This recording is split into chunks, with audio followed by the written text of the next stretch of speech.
Welcome to Madlik. My name is Geoffrey Stern, and at Madlik we light a spark or shed some light on a Jewish text or tradition. Along with Rabbi Adam Mintz, we host the Madlik Disruptive Torah podcast on your favorite podcasting platform, as well as a video version on YouTube. This week's Parsha is Parashat Noah. We continue our discussion of division as a seminal force in the creation story of the Hebrew Bible. Today, we'll focus on the creation and division of languages and associated concepts and opinions, and how this linguistic diversity played out in later rabbinic texts. So, join us for Words Without Borders. So, Rabbi Adam, our second debut on YouTube. It's been a lot of fun exploring this. I have to say that after last week, I put it up on YouTube. One of the things that I found that was fascinating is that people can actually comment on our podcast. And so I had a woman, I want to thank Sarah Richardson. Not only is she following us on the YouTube channel, which you can do. Holy cow. But she had a completely different feminist approach. Bereshit bara Elokat, Aleph Tov. And I encourage you all to sign in to YouTube, look for our channel, and you can read it there. But it certainly does make this whole endeavor, doing it on YouTube, a little bit more exciting. So, as I said in the intro, we are going to continue. We don't normally continue one Madlik podcast with another, but this was irresistible because, as you can see, we have the story of the Tower of Babel, and if it's about anything, it's about creating divisions and what those divisions mean in the most important form of communication that we have, which is language. So, we are in Genesis 11, and it says, everyone on earth had the same language and the same words. Vayehi kol adam safa echad udvarim achadim. There was total unity. And as they migrated from the east, they came upon a valley in the land of Shinar and settled there. Interesting, it says, Vayehi b'nesa'am mikedem. So all of a sudden we have now not only one language, but people are starting to travel. The translation that they give for Kedem is east. Yoma, v'kedma, tzafona, v'negva. But Kedem also is kind of an accolade for Gan Eden. It's for creation, as we'll see in a second. So this is like moving to the next chapter after creation. And we're all pretty familiar with the story of the Tower of Babel. Mankind said, let's build this tower up into the heavens. And then God, in verse 5, came down to look at the city and tower that humanity had built. And God said, if as one people with one language, for all this is how they have begun to act, and then nothing that they may propose to do will be out of their reach. So God recognizes Ha'am Echad U'Safa Echad. He focuses on the fact that they have one language. The truth is, Rabbi, these were people who were doing their first communal endeavor, and with this wonderful gift that God had given them, whether the gift was language, whether it was just the earth that they were on, they used that power to rebel against God. And almost God is the one, I think, that is bracketing this story with language. The narrator starts by saying everybody had one language. They had yachdut, they had unity, and then this is what they did with it. It's not clear. Look what it says. V'ata lo yibatzer mehem kol asher yazmu la'asot. And this is that nothing that they may propose to do will be out of their reach. It doesn't have to mean that they rebelled against God, but the minute that you can do anything, then rebelling against God is within your reach all of a sudden. Yeah. So I think there's two things. There's the assumption that they were up to no good, and there's the assumption that it's all because they had one language. You know, maybe they all had the same sandwich in the morning. You could have attributed it to that.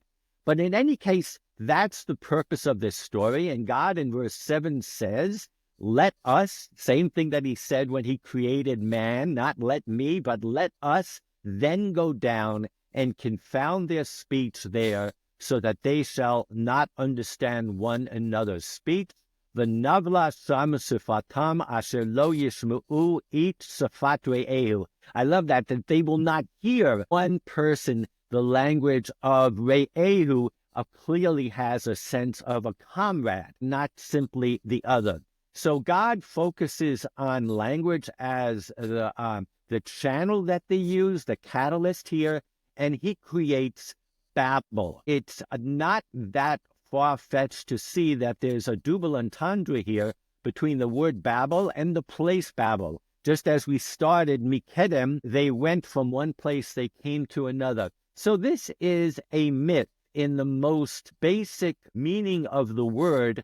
You can call it a creation, an origin story. The interesting thing is we are going to be talking about language. So even Onkelos, who is this convert, who converted to Judaism and made the first, I would say, approved translation of the Bible into Aramaic, he goes... It was Sefaria 2,000 years ago.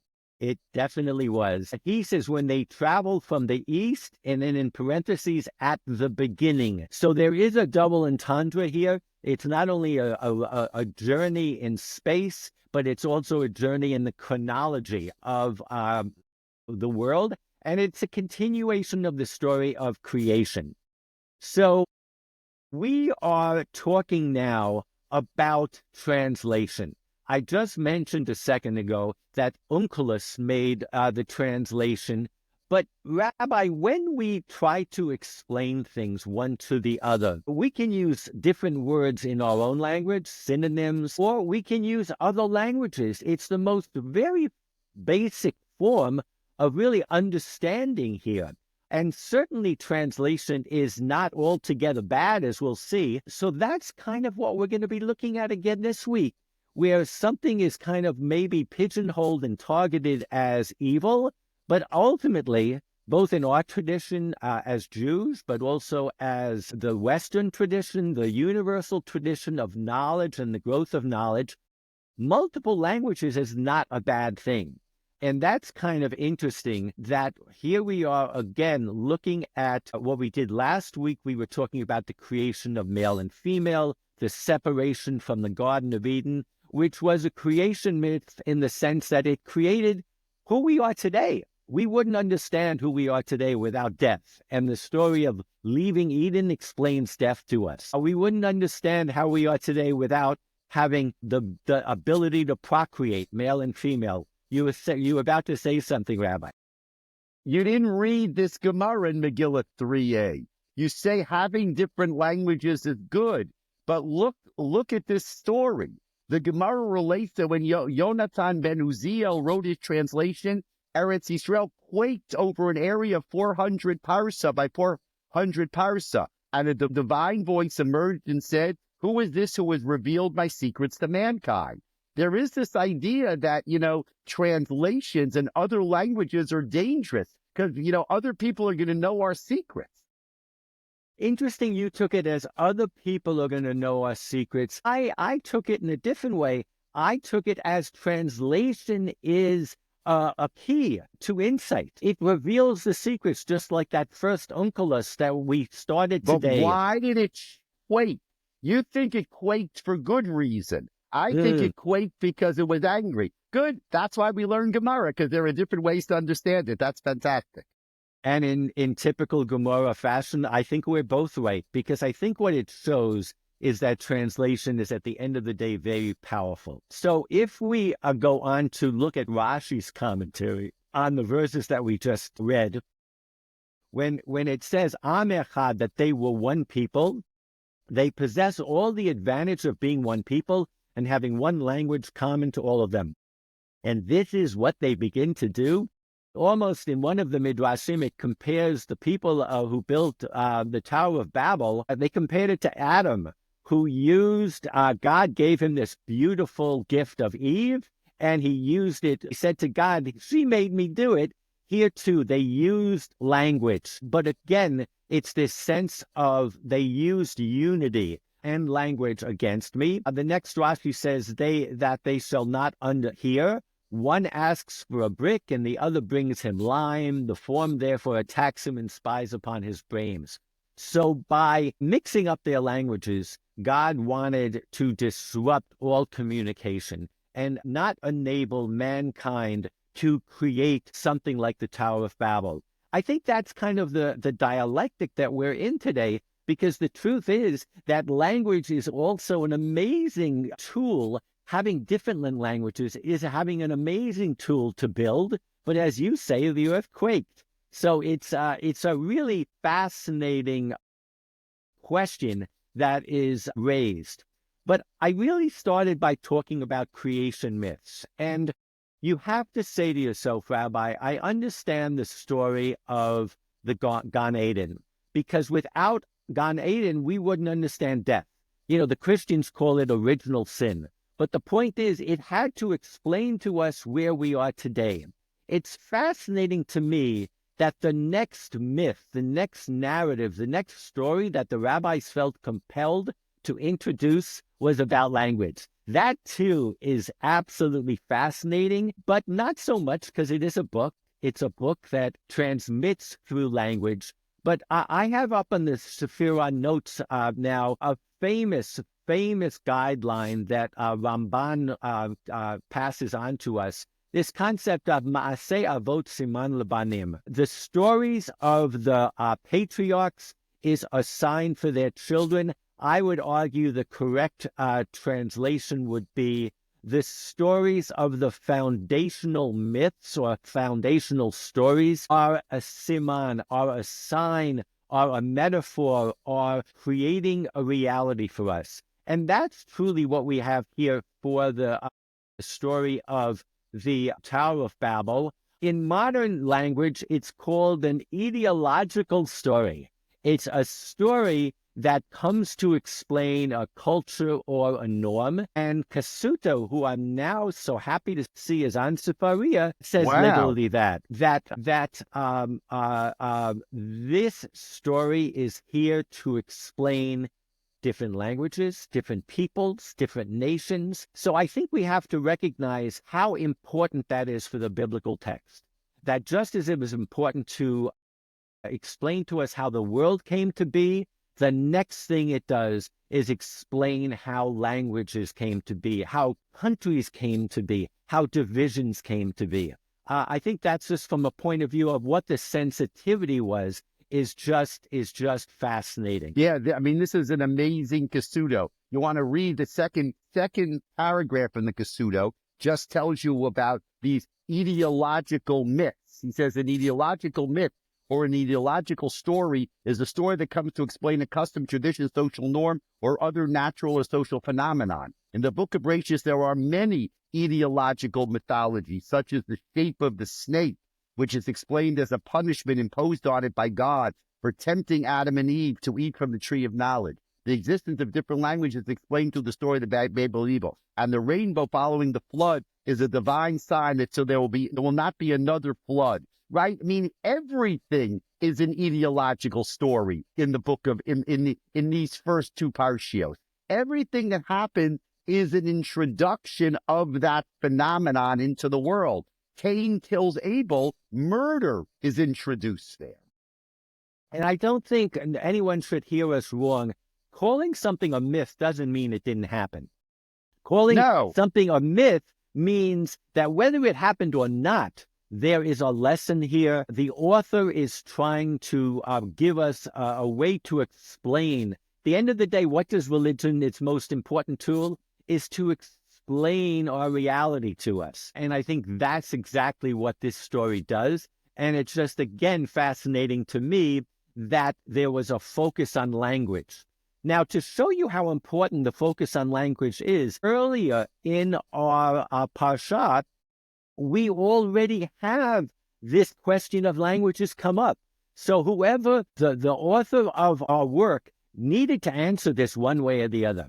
In 10, it says, these are the lines of Shem, Ham, and Yafet. These were the children of These were the children of Noah. And it says in 10:4, the descendants of Yavan, Elisha, Tarshish, and Kittim, and the Dodaim. It says, and from these maritime nations branched out, these are the descendants of Japhet by their lands, each with its language, their clans, and their nations.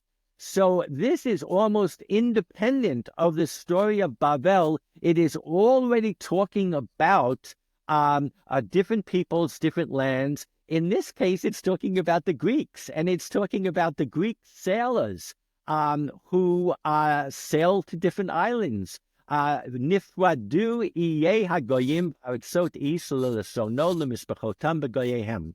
So my argument is that the Tower of Babel was only one approach of explaining languages. The other approach was seafaring people. If you notice, when we started the Parsha today, it already talked about travel, and we mentioned it. There's travel and there's language. And the texts that we are dealing with were out to explain it. Sometimes, as you know, Rabbi, on Madlik, we love to bring our discussion up to date, and we love to talk about modern Hebrew. There are two Hebrew words that come to play here, because what I didn't show when we talked about Kasudo is he starts by saying that Ma'aseh Dod Haflaga. We always think of the Dor HaMabul, which is the generation of the flood. That's the first part of our story. What the Tower of Babel is called is the Dor HaPlaga, the generation of the disbursements, right out of Laxtri's discussion. And so the word palga in modern Hebrew can mean two interesting things. It can mean miflaga. We're about to have elections next week. Please God, we should soon have elections in Israel. But the word for miflaga, for a political party, came from the same word as the generation of the disbursement. And the other word, which is fascinating, is to sail, is lahaflig. And I bring that up here because we're talking about the Greek states that were created by sailing. So it's this confluence of generations being created, people traveling, and it all created for the need to explain the different languages that we have. So I want to go fast forward now into Jewish tradition and into rabbinic tradition, because my argument today, Rabbi, is going to be that in the rabbinic tradition, having multiple languages was actually seen as something that was critical to our story. So the first thing that we're going to talk about is this shivim lishonot, this sense from the rabbinic mind that there were 70 languages. Now, we're not going to go ahead and count all the languages, see how they came up with this number, but the truth is they had a tradition that there were 70 languages, and they had a further tradition that when God gave the Torah at Mount Sinai, he spoke it miraculously in 70 language. So we have the school of Rabbi Ishmael taught with regard to the verse, "Behold, is my word not like fire, declares the Lord, and like a hammer that shatters a rock." From this we learned the school of Rabbi Ishmael, just as this hammer breaks a stone into several fragments, so too each and every utterance that emerged from the mouth of the Holy One, blessed be he, was divided into 70 languages.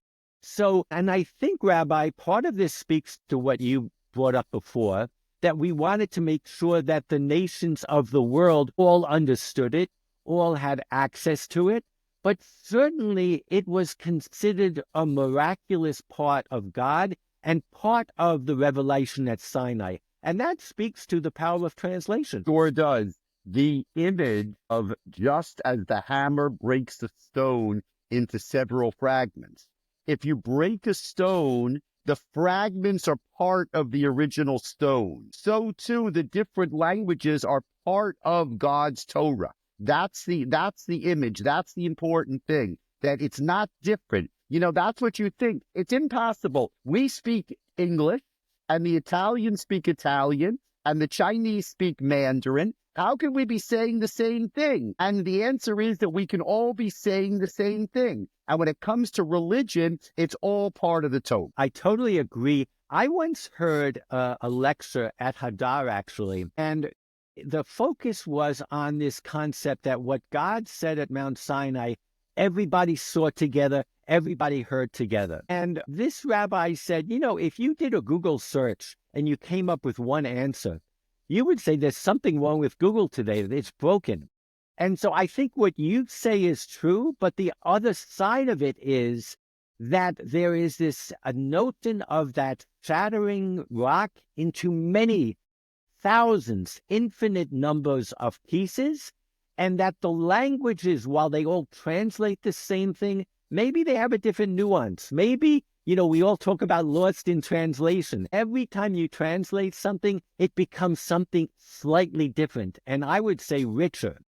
So the way I read these rabbinic traditions is, in fact, that the translations add to the richness of the experience that was had. A variation on the rabbinic text we had a second ago, it says all the people were seeing the voices. Kol ha'am ro'im et kolot.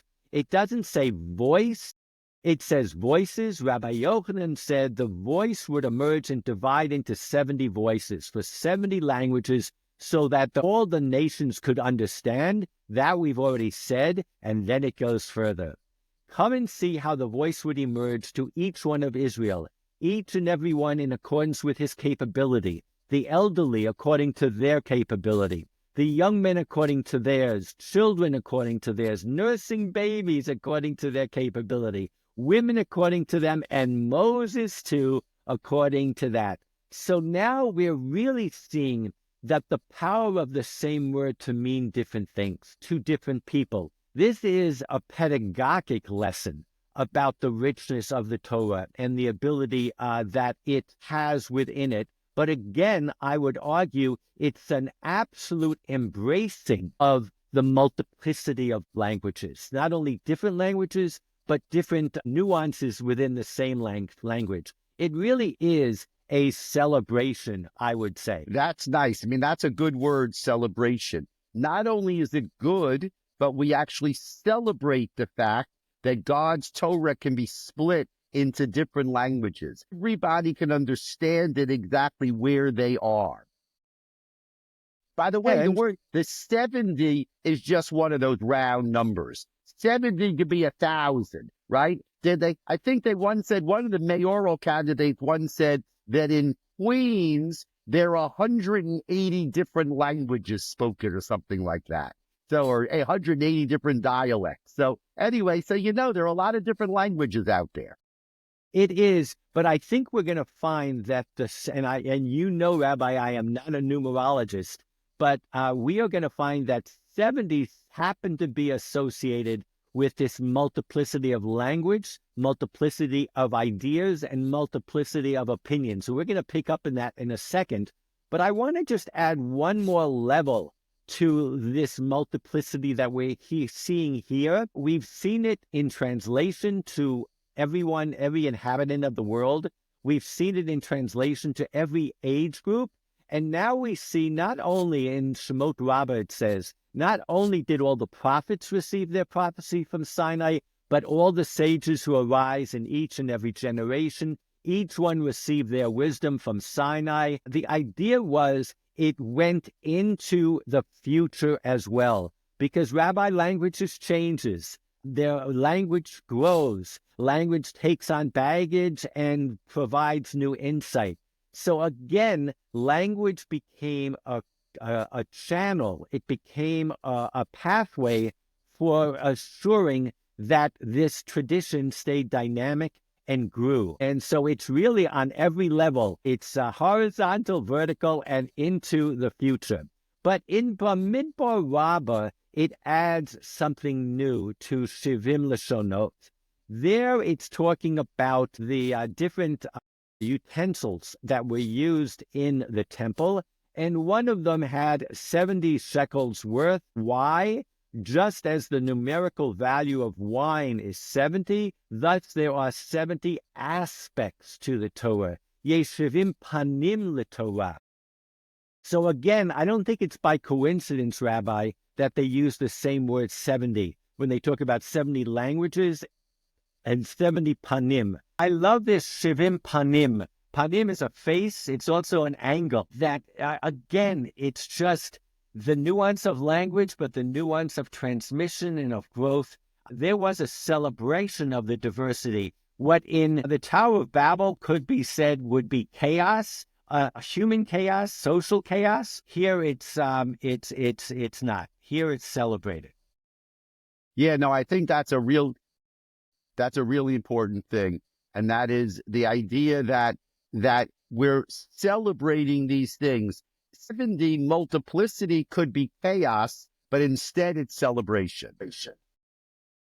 And clearly that's the way the rabbis took it. I quote a rabbi from the 17th century, 18th century, who talks about not only the permission that we have, but I would say the obligation that we have to reinterpret our texts. And what he says is that, and again, he uses this concept of shivim panim l'Torah. He says that God has granted permission to interpret the meaning of the verses. You know, last week we talked about the Perushim, the Pharisees, as people that divided. We neglected to say another meaning for Perushim is people who interpret texts. The word lefaresh.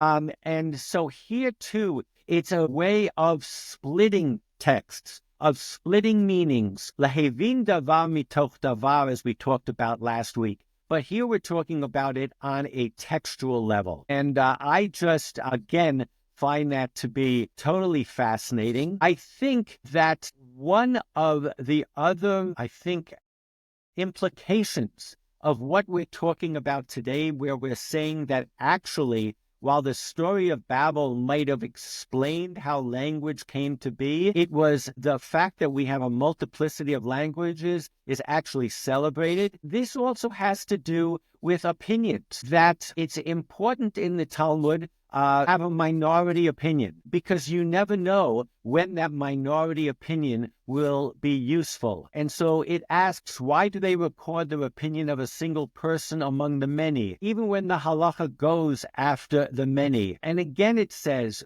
looking towards the future, because that single opinion can be set aside like the odd man out, like the stone that was rejected by the builders, and then it can find its day. You know, we talk, and here we get to 70 again, Rabbi, the Sanhedrin. The Sanhedrin was also 70. And again, I think I said when we started that we were going to be talking about language, we were going to be talking about concepts, but we will also be talking about opinions. And if the Sanhedrin as the main court is anything, it was the ultimate arbiter of opinions. And there is this amazing concept, again, that goes for the singular opinion and its power, that if in a capital punishment case you have unanimity, where everybody talks the same language, where everybody sees things identically, you cannot have a conviction. So again, this too is a celebration of that lack of unanimity in language, in decisions. It's just, it's kind of remarkable. It kind of pulls together many thoughts that we discuss on Madlik. Now, you know that there are also 70 nations. On Sukkot, they say the number of sacrifices is 70 because the sacrifices were given for all of the 70 nations. And I think that probably goes hand in hand with languages, I'm because sure. the idea was 70 people. You right? would determine. But, you know, even if you continue in the same famous Talmud that says that if you have a conviction with unanimity of all 7, it's not a good conviction.